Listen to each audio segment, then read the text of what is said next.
Well, hey. Hello. How are you? I'm good. How are you?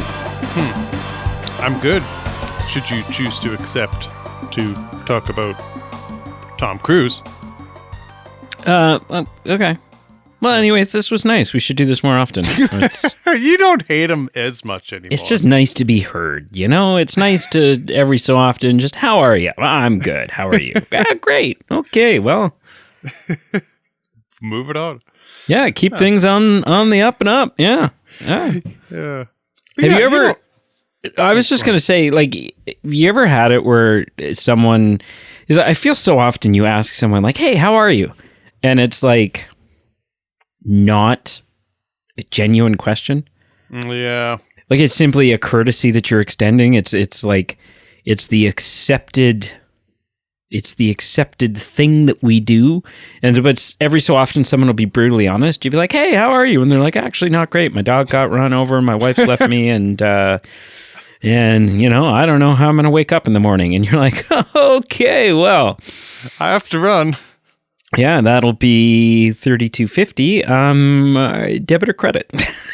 Just exactly. Like, you know, like, I read an article. Well, I guess that's almost a year ago, but being more intentional about conversations. So, in place of like where you're genuinely wanting to dive deeper into things, you be more intentional about your questions. So instead of saying, you know, how are you? You say, hey, what's something you're looking forward to this week? Or, hey, what's been on your, what have you been stressing about recently? Just so that then someone can be like, hey, like I don't have to do, you know, tiptoeing around politeness. I can just say, you know what, I'm really looking forward to, and then they get a chance to talk about something that they're passionate about. Yeah. And then maybe instead of, you know, I'm extrapolating, it didn't go into this in the article, but maybe if it's the opposite, that you're just wanting to be courteous and polite, maybe to an individual, one would just walk by and say, wow, love this weather. Isn't it great? And you can say it with a smile, and that conveys, hey, I'm acknowledging your existence, but don't have time to talk. Right. Well, it'd be a little strange, like, you know, those like interactions with people you don't know. Like, you know. I'm loving this weather. Yeah. You just like, you reach the checkout of the grocery store and they're like, hi, how are you today? To hell with how I am. What's something you're excited for this week? They're like, sir. Sir, I'm going to call my manager. Yeah. Yeah. Hello and welcome. Welcome to the Movie Men podcast. And I am Peter. And my co-host, who is kind of struggling with wanting to be polite with strangers, but also not wanting to get too deep, depending on what the circumstance is. That co-host of mine is Brady. Yeah. I just want you to know I care without actually caring, you know? and I want it to be understood, like not you specifically, I just mean the general person. I want it to be understood that although I'm acting like I care, I don't actually usually probably care. So don't go into detail. It's a very blunt, but in some ways sincere statement. Yeah. Yes. Yeah. Mission Impossible. We are here not for social etiquette lessons, although it's a nice added feature of our show. We are here to continue the exciting series of Mission Impossible, starting all the way back with number 1, moving all the way up to the new release, which is, man, it's getting close, of number 7 in July, I want to say. And we are here today for number 5, Mission Impossible Rogue Nation. I love that the inflection that you had when you said continue the exciting series. You sounded like a dad trying to convince his kids that the family vacation they're going on is not as lame as they think it is. No, come on, guys. It's going to be great. Guys, Winnipeg in January is awesome. Yeah, to hell with Disney World, guys. Like, this is, you know, you're going to love this. You have no idea. They've got stuff. I'm sure. I haven't really looked it up, but I'm sure they do. Yeah. We're on to the 5th one, which means after this, there's only one more entry before we're all set and ready to go. Yep. Which is wild. Yep. It is. And it also means that we're now into the thick of what I would have perceived or anticipated to be like Mission Impossible, like the Mission Impossible that everyone's nuts about. You know what I mean? Like, you talk about Mission Impossible and the phenomenon that it is, and everyone loves Mission Impossible. The new ones, every time a new one comes out, it's all exciting and blah, blah, blah. And you just weren't quite there when we did like the first and second one, because it's like, well, you know, these are the older ones. Maybe they're still kind of finding their footing. Maybe they're still blah, blah, blah. But we kind of like looked ahead to the ones from the 2010s and forward, right, as being the iconic, ridiculous stunts, super hyped, you know, the cultural movement that seems to be Mission Impossible. Right. The golden years, the years where they've worked out all the kinks, where it's a well-oiled machine, and and so the only reason I bring that up is because I think it's an interesting lens to look through this review of. In the sense that, like, if this is a positive review, then everything checks out and everything is the way that it, you know, was prophesized to have been. But if there's negatives or there's drawbacks, or it's like, you know, this one, I don't think this one was as good as, you know, blah, blah, blah, then it's an interesting, I don't know, it's just an interesting exercise. And like, right, maybe the hype was a little overhyped. Well, if that's not planting a seed. No, well, no, this I gave both options. I said it could be good. I said it could be bad. Who knows? Who knows? So if you're joining us for the first time for one of our Mission Impossible run-throughs, the way we do this is a little different than our regular episodes. Instead of just kind of sitting and chatting and sort of this throw something at the wall and see what sticks kind of manner, we have 8 different categories. Those 8 categories being plot, Tom Cruise's performance, the villain, the gadgets, fights and action, romance, romantic interest, supporting characters, and the intro sequence.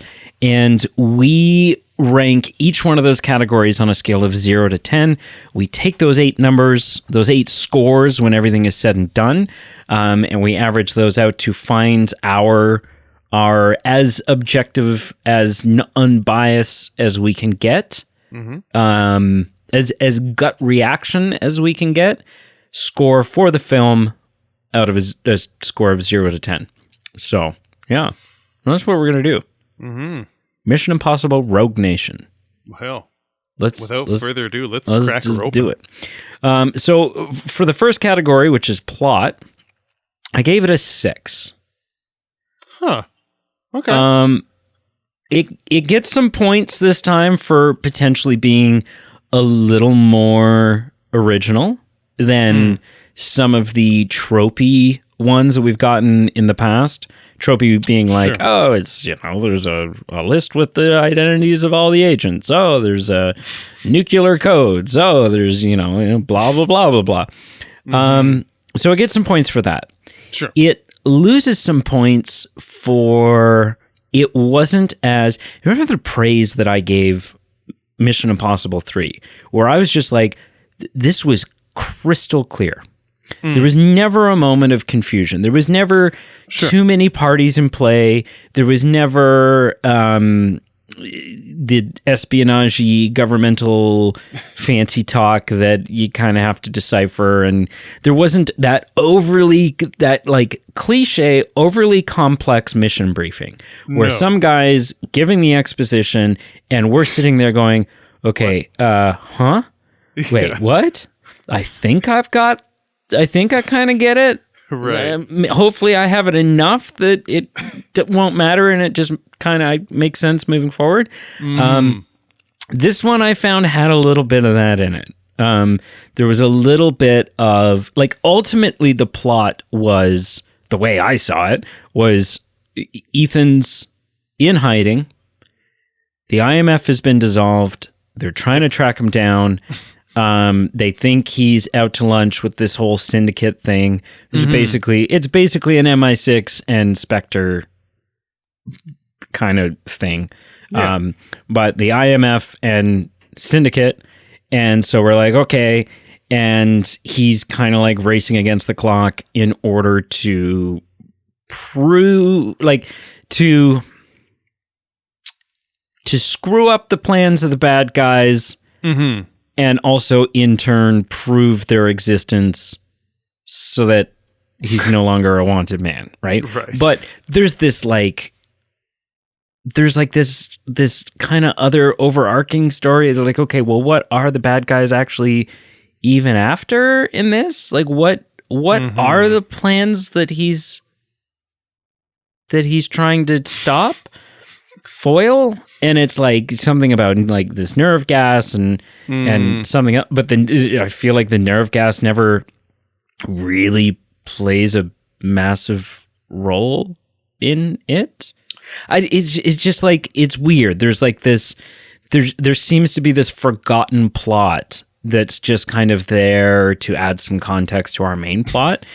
So that I lost some points for me for that. The other thing that really brought this score down was me just sitting there thinking like, my God, at this point, it would be shocking and refreshing and actually a left hook kind of thing for a Mission Impossible movie to come out and be like, actually, during this mission, he has the full support of the IMF. Wouldn't that be nice? My goodness, if someone is not disavowed or the thing doesn't exist anymore, or it's if I said, oh yeah, that Mission Impossible movie where he's kind of on the run and he doesn't have any support, and he's kind of on his own on this one. Well, that's been half of them. At least. Yeah. And so that dragged it down for me. So all in all, 6 out of 10. Fair enough. I wasn't too far. I gave it a 7. And, I thought it was decent. But I would agree. In some ways, we've been there, done that. Like, it's just the whole repetition of him against his own organization. And it's just like, how many times can Ethan be disavowed? How many times can he be hunted and he be on the rundown? And so, that worked against the score. But one of the reasons I gave it a high score was, even though that was a bit of a, red flag for me. And like you said, sometimes, following the plot was a bit not difficult, but you had to kind of stay focused on, okay, what exactly are we doing here? Like, we're breaking into this factory to get what exactly? And how does this actually work towards our goal? Like, sometimes it would take a bit to understand what is actually happening. That aside, I will say, considering this is a 5th film in a franchise, that's a pretty solid story that we watched and a pretty solid film. Like, list another franchise that by film number 5, you still go, you know what? Is it perfect? No. But is it solid? Sure. Look at The Matrix. They couldn't even muster 4. Right. So, is it perfect? No, but it was decent and it was serviceable. So I gave it a 7. I mean, arguably The Matrix struggled to muster 2 that we walked out and go, you know what? That was really solid. Yep. But okay, so moving on to Tom Cruise's performance, I gave it a 7. Sure. Nothing that blew me away, but also I didn't really have any major gripes. Sure. It was enjoyable, and I don't know how much of that was Tom Cruise's performance, how much of that was the writing for his character in this one. But I did, I enjoyed, he had some good quirky moments, right? I enjoyed, when Benji arrives in, was it Austria? Is that where the opera was? Yeah, maybe. Yeah. When he arrives somewhere in Europe, he arrives in Europe, and there's the whole earpiece conversation. Stuff like that was a lot of fun for me. It being explained to him that, you just have to hold your breath for 3 minutes, 4 minutes, whatever it is. And he just being like, right. Okay. Fine. Okay. Which I kind of thought, the one weird thing about that was I was like, oh, come on. 3 minutes. I know I can't hold my breath for 3 minutes, but there's like, didn't Kate Winslet just hold her breath for like 6 minutes while filming Avatar: Way of Water? So I'm just like, come on, Tom Cruise. Like 3 minutes should be like, Ethan should be well versed in 3-minute breath holds, but whatever. Tough he crowd. he shouldn't be as, whatever it is. But there's a lot of great moments. I enjoyed watching him interact with the other people, the supporting characters and stuff like that.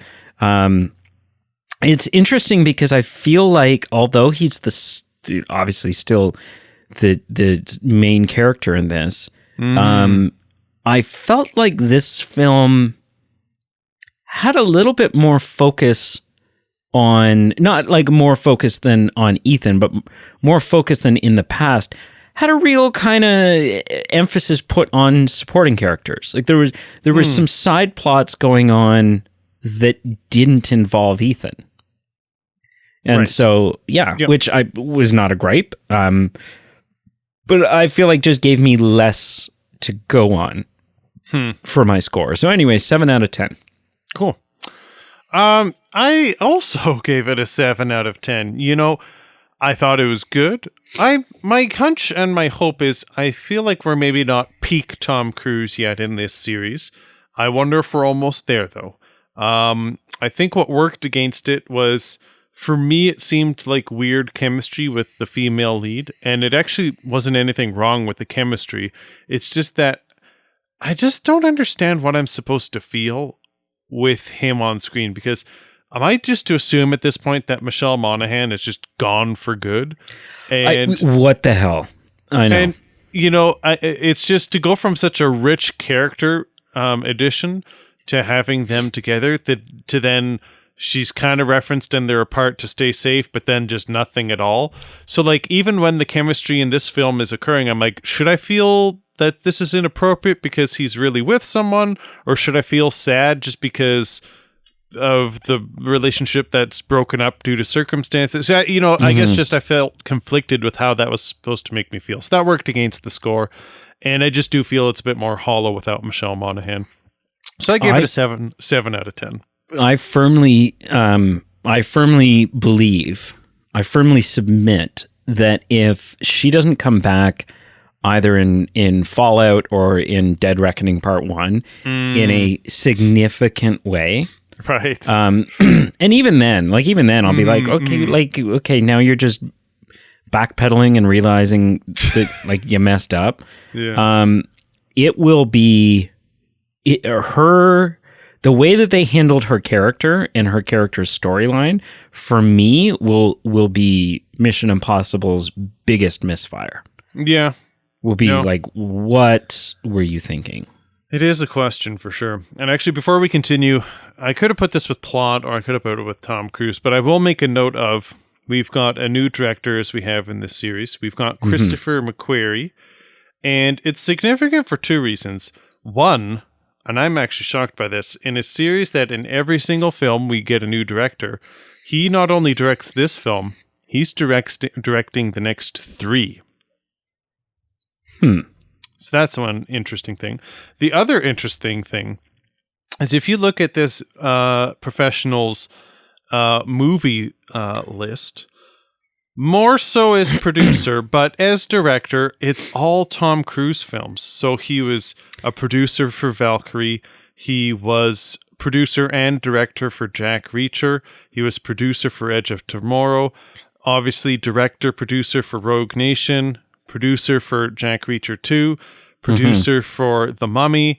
Producer, director for Mission Impossible. Producer for Top Gun Maverick. So, like, everything this guy touches has Tom Cruise involved in it, and there's no point to this. I'm just finding it quite interesting. A little bit of a bromance there. Yeah. Fair enough. Our next category is villain. I also gave this a 7. He's not going to go down in history as the greatest, foil to our spy protagonist of all time. But he was better than we've had. Sure. Yep. I thought he had the look. Like, just physically, you look at this guy and you go, yep. Oh yeah, you're either a Bond villain or you're a Mission Impossible villain, or you're diabolical and you're wanting to take over the world. That's, that is the face that you have. Whether that's a good thing or a bad thing for you in real life, that is, it is what it is. A blessing and a curse, really. So, yeah, I thought it was fascinating. He had a couple of like monologue-y moments, which a lot of people would look at and go, oh, it's monologue moments. And I'm like, well, no, you know what? If it's not, if you're not sort of hit over the head with it, then it's kind of an important ingredient, I think, to have kind of a monologue-y moment from your villain. So he sort of, I think they found the right blend, the right balance for him in this. So I enjoyed that. Yeah, he just kind of, again, not the greatest, but I enjoyed him. I found him menacing. I found the elusiveness about trying to track him down and sort of that cat and mouse thing that was going on quite appealing. So 7 out of 10. Cool. I actually was a bit stronger on this one. I gave it a 9 out of 10. Whoa. I gave him the same score as Philip Seymour Hoffman, which is pretty big. That's a big deal. Sean Harris, I've seen him in, obviously this, but I've seen him prior to this. I saw him in The Green Knight. I think he played King Arthur in that. And I saw him in I don't know if it's really considered a biopic, but the Spencer movie that came out last year. And he was a peripheral character in that. But he was really good in both those films.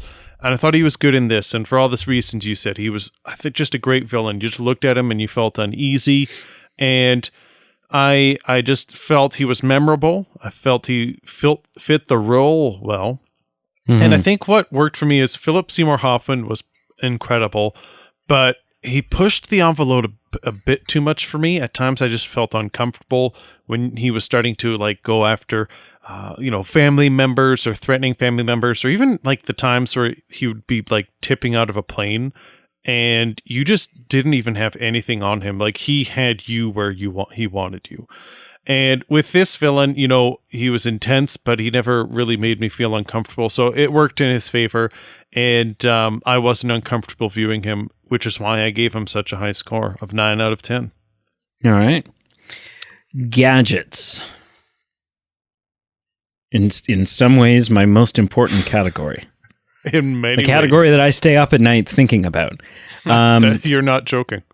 I gave it a 6. Okay. There's kind of not a lot. Yeah. This time around. We get to see a mask. Well, I mean, it's not even. It's like Benji kind of daydreaming about how the mission's going to go. But we do get the visual of a mask being made. So that's fun to see. I'm trying to remember what's the... Oh, okay. The record player thing is how he gets the initial, right. And so that's cool. There is no end of the film, your mission should you choose to accept it thing, which is bullshit. But, but do you know what I mean? There's just there's not a crazy amount of, and maybe that's because he's cut off. He doesn't have access to a lot of things. But it's strange, though, because he doesn't have access to a lot of things, but then every so often it's like, okay, but then where the hell did you get this from? Right? So, like, he doesn't have access to gadgets because, he's cut off from IMF, and then subsequently IMF doesn't exist anymore.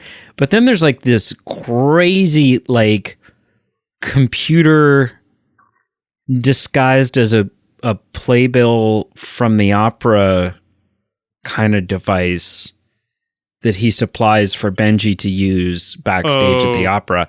And I'm like, where the hell did you get that from? Like, this seems like the type of thing, like, this is put together very specifically for this operation. Right. And this is the type of thing that requires a team of people and several months of R&D and then a lot of, like, building to... So, I don't know. The gadgets to me in this one just kind of felt like an afterthought. They were kind of, like, tacked in there. Hey, Stu... Remember, we got to put some gadgets in this movie. So yeah, this is one of them there spy films, isn't it? And so the stuff that was there, I found fun to look at, fun to watch, but ultimately it was just kind of really let down by it. You know, it just kind of like, okay, we've got this computer disguised as a playbill. But we don't have anything to, like, there's no tech for it. Like, I get there's, the metal sensors and blah, blah, blah, so you can't take in a respirator into the... There's not some kind of plastic tech, like IMF hasn't, like, the world hasn't sorted out some sort of way to breathe underwater when you can't get metal. Do you know what I mean? Like, it just kind of felt like... We need to have gadgets, but we're not going to really focus on gadgets this time around. So that was a big letdown for me, but 6 out of 10. Yeah. Here's the thing. I watched this film and then I waited a couple days till I made my notes to kind of brew on them. And by the time I wrote my notes, what I wrote down is I literally don't remember any gadgets. Exactly. I gave it a 4 out of 10, and the number I gave was pretty arbitrary. I have nothing to say because I literally couldn't list one if I wanted to. So, underwhelming. I give it a 4 out of 10. All right. Next category we've got is fights and action. This is a 9 out of 10. Okay, yeah, I can see it. The tenseness of the underwater chamber sequence, some of just the fighting in general, but you have to, although we're certainly going to touch on this in another category, this is the infamous holding on to the side of a plane as a plane takes off. And I think I knew about this one for a while. I just didn't know where we were going to see it. Yeah, same for me. I knew that it was just like I knew him climbing up the side of the building with suction cups was a thing. Yeah. And there's one more stunt that I'm aware of that we have not seen yet. And so now I know it has to be in the next one. It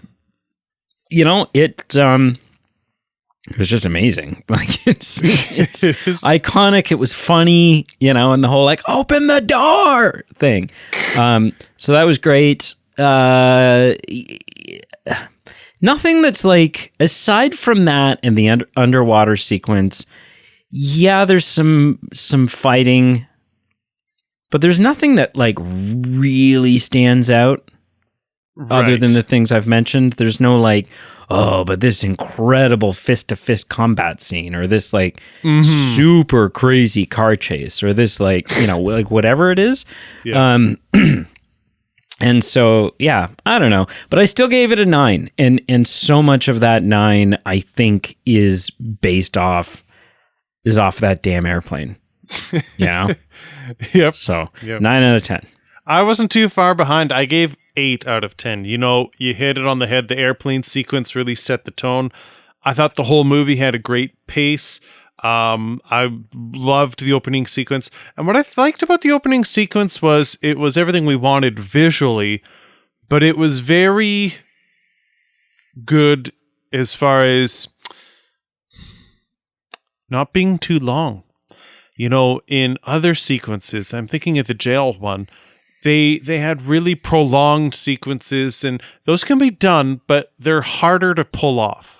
And harder to, have the same oomph. And so it's not that they can't be done.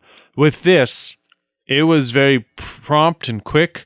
And before you realized it, then the opening credits were starting. And I wasn't even upset about that. Like, I thought, like, ooh, okay, this is all we needed. And it was intense, and it was quick, and that was good. So the rest of the film, the action and the fights were just as good. And, they had really good resolutions, especially at the end, like capturing our villain and doing it in a very sneaky and fulfilling way. So yeah, I gave it an 8 out of 10. I was very happy with that in this film. Yeah. Next up, romantic interest. I gave it a 4. And part of that, it's based on 3 factors. Sure. 2 that bring it down and 1 that kind of brings it back up. Okay. The first one that brings it down is obvious. It's where's Julia? Yeah. Where the hell is Julia? Coming out of Mission Impossible 3, I think we were both very excited for not only her character, but like the dynamic that having her character there was going to implement moving forward. Mm-hmm. And aside from she's kind of playing snooky with a coworker, and he's watching from the shadow. Like, it just where the hell? And then she's not in this one at all. Yeah. So that brought it down. Yep. The next thing that brought it down, I mean, just in terms of like, if we're talking about rating the romantic interest, I didn't really feel like there was one. Like there's a female character. And there's, the cliche, I'm going to make poor decisions because she has, a pretty face and a sizable cup size. Like, so he's like, I've got an exit. You want to come with me? Who the hell is she? Like, what are you doing? Right? She's like a walking, talking, autonomous, wonderful person who might be good, might be evil, but our hero smells estrogen and goes, okay, you're coming with me. And it's just like, but then it doesn't actually turn into anything. Right? Like, it's not like I don't think they don't sleep together. I don't think do they even ever kiss? No. No, I think she ends off saying like, you know how to find me or something. So maybe it'll pay off. Maybe it'll pay off. I mean, I tell people that all the time. I'm like, if you need anything, you know how to reach me. It doesn't mean I'm interested in that way. Maybe they're misinterpreting. Maybe you said that and Steve down the street was like, oh, wow. Didn't think Brady thought that way towards me. But maybe. Okay. I don't know. The thing that kind of brought it back up. So those are the 2 things that kind of brought it down. The thing that brought it back up a little bit is I was like, but I don't know if it needed a romantic interest. Yeah, that's how I feel. Yeah. Right? So like, if Julia's not there, then I think to an extent, any other, like barring a miracle, any other romantic interest that you could present to me in this is to an extent, it's just going to piss me off a little bit. I'm just going to be like, what? Why? Yeah. You have a perfectly good character you're not utilizing. So, anyways, 4 out of 10. Cool. I give it a 5. Honestly, there's not much to add here. I think honestly what it boils down to, and for you and me both, it sounds like, who are we even considering at this point in this category? Like Rebecca Ferguson, I have no problems with. She's fine, but it's just, give us some more clear definitions. Either just say Michelle Monaghan is off the scenes completely, he's moved on, or maybe give us definitions of we don't need to know that, but just make it more clear that Tom Cruise is just having a fun relationship with this person as a human being, and it isn't necessarily romantic, and then we can just have fun with that. I think just choose a lane and let us know how to feel. But a 5 out of 10. It is what it is. All right. Supporting characters. I gave this an 8. We have Luthor back, not in a super prominent way, but a lot more than we had him last time around. A lot better. So that's good. Jeremy Renner's character is back, and I like him just as much as I did before. I think he's great. I really enjoy him in this series. Simon Pegg. Simon Pegg in this franchise is aging like fine wine. Like, I have to agree. each installment, whether it's like playing Halo at his desk or it's like, in the opening where he's in the field and fumbling around trying to hack the doors of the plane, the different aspects of the plane. Which I can't even imagine the stress of having to do something like that and like in a second language on the screen and just like I was feeling anxious for him. Yeah. So he's just great in this. He adds that level of comic relief without crossing over into the ridiculous, obnoxious, jarringly funny kind of realm. So I think the dynamic of his character is spot on. Yeah. We have the introduction in this one of Alec Baldwin, who is not a villain, but is kind of the speed bump. He's the, this guy's probably a great guy, and could probably be a real ally to us. But he's also very bureaucratic, and bureaucracy and IMF don't really jive together because we're so unorthodox in our methods. We're so, just kind of fly by the seat of our pants and don't really have time to wait for different authorizations kind of thing. And so, but I would guess, because of the end of this film, I would guess that we're going to see him again moving forward, because he's now no longer the head of the CIA. He's Secretary of Defense or something like that. He's gotten a big promotion, and the last thing we see or hear of him is Jeremy Renner kind of duplicating and throwing back a line at him from earlier in the film where he says, "Welcome to the IMF." So I imagine he'll play a bit of a role moving forward. But I gave supporting characters an 8 out of 10. Yeah, I wasn't too far behind. I gave it a 7. I love Luther Mack having a great presence. I just love him. And I was very happy to see him. Simon Pegg, I'm right on board with you. Just love the increased role. Jeremy Renner, couldn't agree more. He's solid. And it's probably confirmation bias too, just how we as fans are now just kind of coming around him in his time of just recovery, how we like him as a human. It's kind of confirmation bias when I see him in this film and he plays a good role in this film. I'm liking it a little bit more than I maybe otherwise would, and I would still like it in normal times. And Alec Baldwin, for me, he was decent, a little take it or leave it. I feel like you're right, he plays that speed bump role where he's kind of antagonistic, but then when alignments occur and he's on the right side, I just feel he pales a little bit in comparison to Lawrence Fishburne, where he played that role in MI3. And nothing wrong with Alec Baldwin. I just preferred Lawrence Fishburne's rendition of that role. So it wasn't as good, but overall, 7 out of 10 for supporting what the hell happened to Lawrence Fishburne? Call him back. Get him and Michelle Monaghan back. Like, let's do it. And I mean, it's like, keep Alec Baldwin. It's fine. I'm just like, where... And bring back the Mighty Ducks guy, too, and just like work it in that he didn't actually die in number 1. Just totally retcon this thing. Yeah. Weird. Mm-hmm. A final category. Oh, the other thing I was going to point out. Sorry. Sure. No.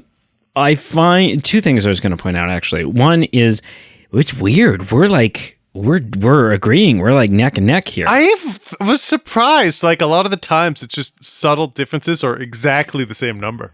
Yeah. Like, what is happening? So that's exciting. Yeah. The other thing is, I find your appraisal of Simon Pegg interesting, because the first time he showed up, you weren't so hot on it. No, I've warmed up.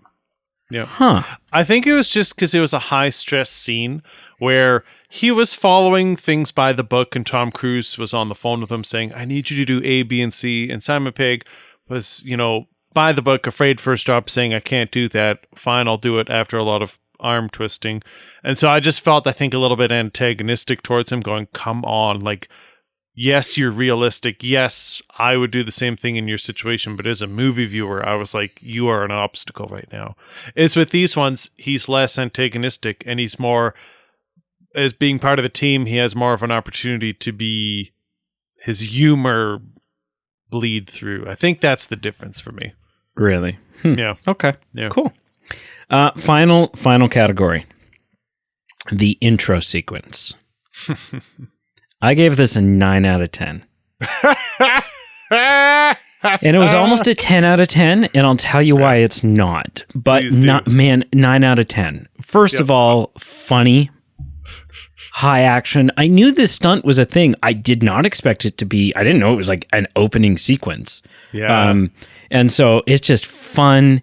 It's like they trigger the music at the perfect moment, right? Like when he just like pulls the parachute on the thing and goes flying out the back of the plane. And then the music starts. Sweet. It's so good.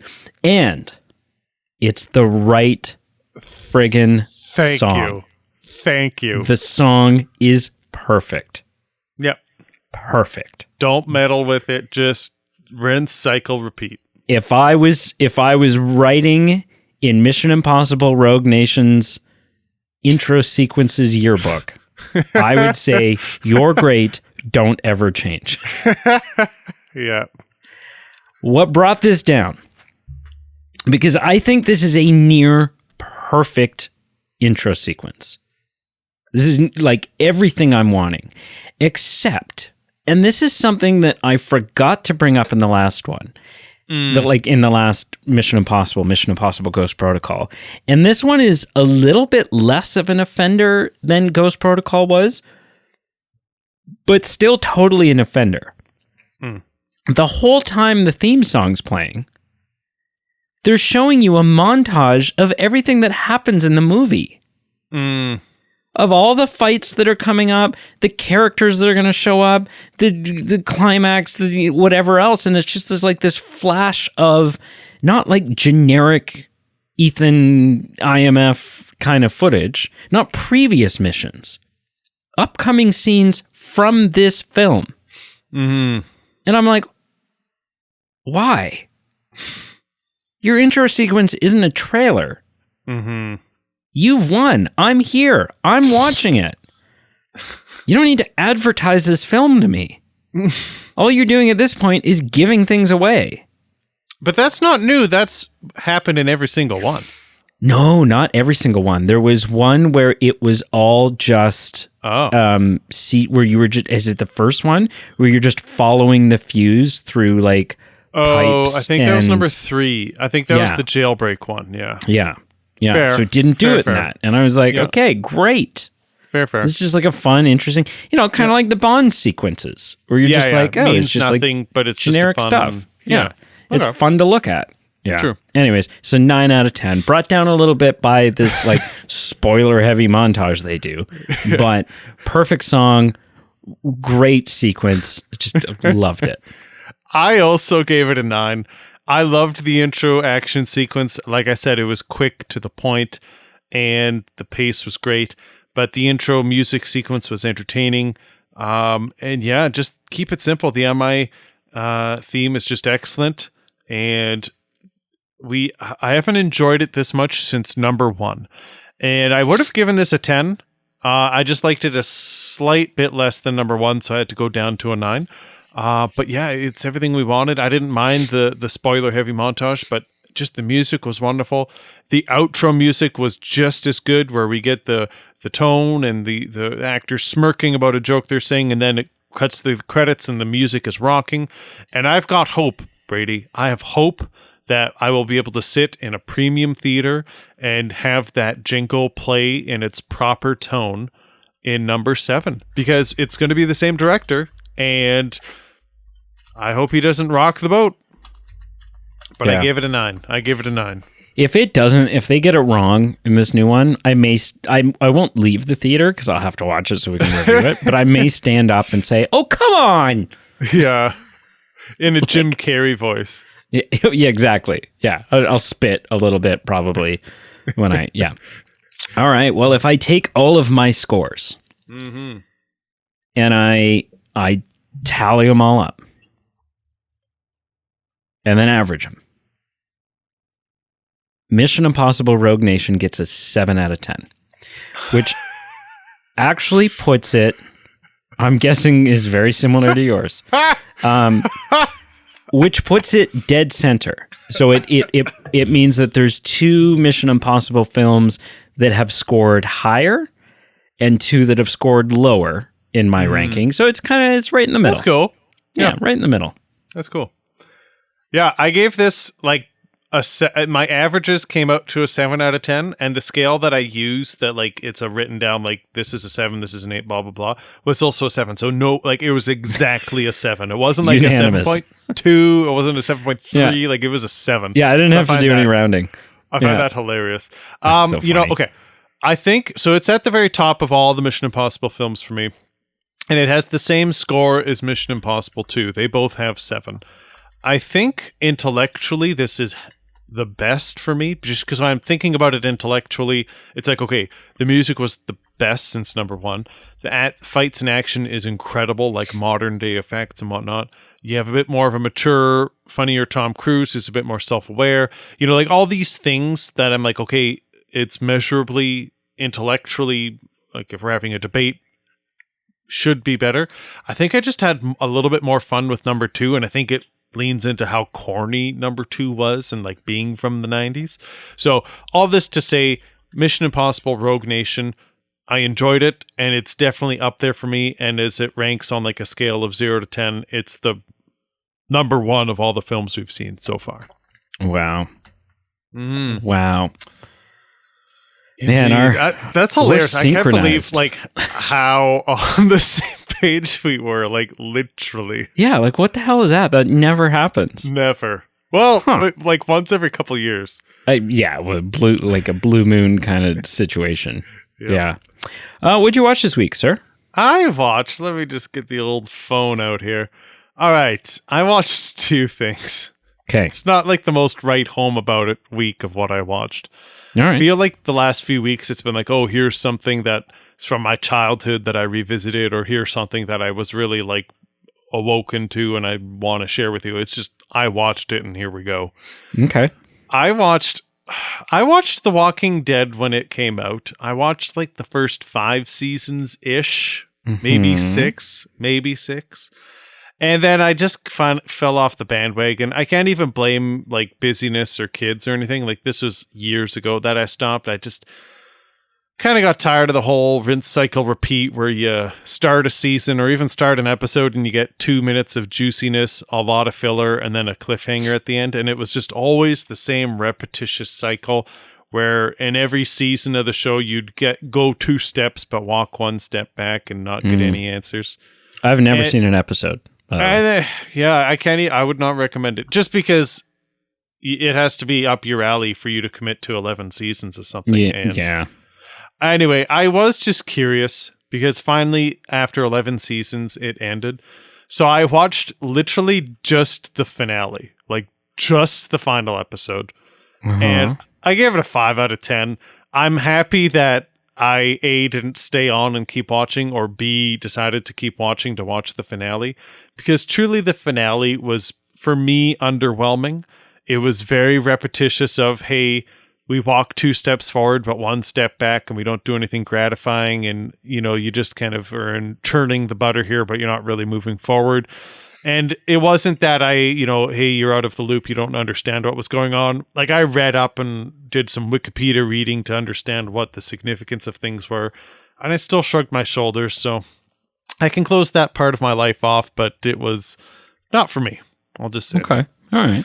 The other thing I watched Ant-Man and the Wasp. Oh, as in like Ant-Man and the Wasp Quantumania, or Ant-Man and the Wasp, like the second Ant-Man? The 2018 film. Oh, okay. Okay. Yeah, I have not seen the new one. I've seen number 1, obviously, and Ant-Man and the Wasp. I gave it a 6 out of 10. It was fine. It was serviceable. Honestly, it's just a coincidence that Ant-Man and the Wasp Quantumania was out. I literally just chose it. It was a list of films, and I'm like, you know what? This has Paul Rudd in it, and it's going to be a fun MCU film. So I was like, let's check it out. And that's exactly what I got. I like me some Michael Pena, some Evangeline Lilly. Sorry, this was the first time you'd seen it? Yeah. Oh, yeah. my God. Oh, and okay. I knew, and there were some definitely significant things that I knew were coming because I've seen, Avengers Endgame and War and all that stuff. So like I knew some things that were happening in it, but yeah, I'd never actually seen it. So it was more just wanting to watch something that had Paul Rudd in it. It was also coincidentally an MCU film, which has significance for a lot of reasons. But that is what I watched this week. What did you watch? Your MCU watching habits make me want to bash my head off a wall. Like, I can't even. It's so OCD upsetting. Like, if I could go back and like restructure this podcast from day one, it'd be like it would be built into the agreement of what this podcast was going to be, that we would work through the MCU. I think it's funny because I'm just like, yeah, whatever. I'll take it. It is what it is for me. And I think that listening to the movie news recently, Carl Eastman has the same reaction when you told him that you watched the fourth Indiana Jones first prior to all the others. And I was like, and you gave your reasons. They were good ones. They were like, hey, it was with friends. It was an environment. And I wasn't that into the series at the time. So I was like, hey, it makes sense. But Carl Eastman seemed pretty perturbed by it. But I could that's the thing though, is I could get you into this series. If you only let me like mold you. And if I only had time to watch 47 movies and 12 TV shows. Exactly. Yeah. This week, so coincidentally, I'm working through the MCU currently. I don't know where I left off with you last week, but it was an Avengers movie, I thought. And okay, so if there's a little bit of overlap here, yeah, of course. Apologies. Yeah. Watched the first Ant-Man. Nice. Watched Avengers Endgame. Mm-hmm. Man, what a time it was. No, that's not even. I don't know why I just said that. It's not Avengers Endgame. Oh. Why did I say that? Because there's the first. Yeah. Yeah. I watched Ant-Man. I watched Captain America Civil War. There you go. And same thing. And and then Black Widow was kind of the next in the the chronological timeline. Right. So the movie Out of Time is what that one is. And then gave a second watching to The Pope's Exorcist, which I'd only gone to see in the theater for the first time a couple of weeks ago. And then it became available for at-home viewing.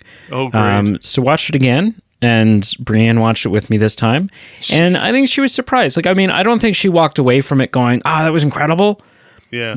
But not scary, right? Like, it's more of like a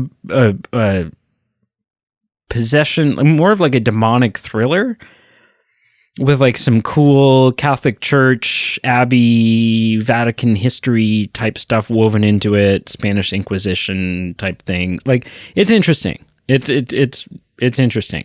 I definitely enjoy it. I know a lot of like horror fans didn't get much out of it. They're kind of like, this thing sucked. And I'm like, well, maybe I'm just after something different.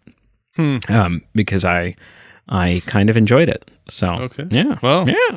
I can't say I would say the same.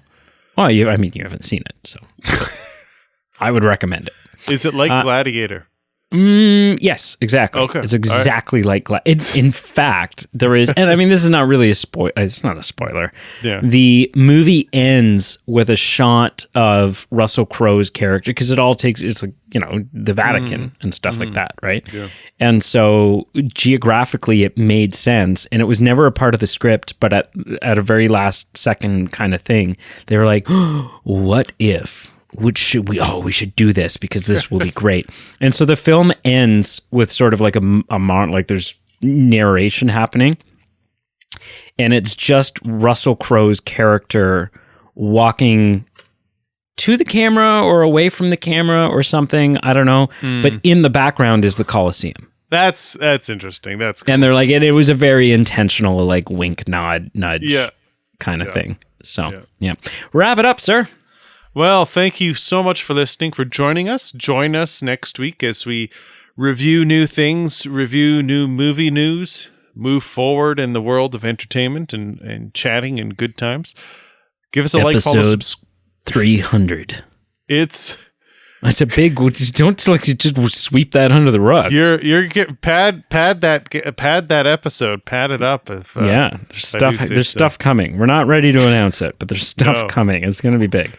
Yeah. We're going to review all Fast and Furious films in one episode. Yes. Yeah. All adaptations of King Kong. We're going to be here a while. All adaptations of The Exorcist. Thank you for joining us. Give us a good rate and review. Check out our Patreon page. It's where you can get some perks, like extra voting power, occasional bonus content, and it's ways for you to help us support the show, and we really appreciate all our Patreon supporters. Thank you so much. We do truly appreciate you helping us keep the bills paid and the lights on. And until next time, open the right door. What? On the plane that you're getting into. Oh, yeah. Sorry. That was I didn't know where else to go. Your heart was there. The heart was in it, I could tell.